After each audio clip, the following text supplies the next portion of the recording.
Hi friends, ഇന്ന് പാലക്കാട് ജില്ലയിലെ ലക്കിടിയിലാണ് ഓട്ടൻതുള്ളലിൻ്റെ ഉപജ്ഞാതാവായ കുഞ്ചൻ നമ്പ്യാർ ജനിച്ചു വളർന്ന വീട്ടിലെ കാഴ്ചകളിലേക്ക്. ഓട്ടൻതുള്ളൽ.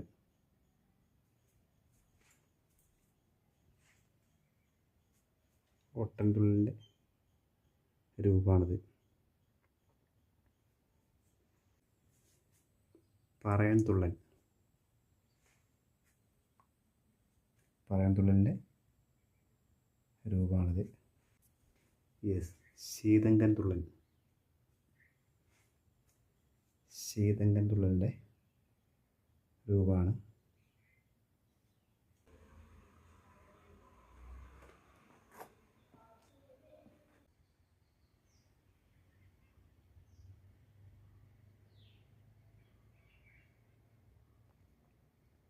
അദ്ദേഹം ജീവിച്ചിരുന്ന സമയത്ത്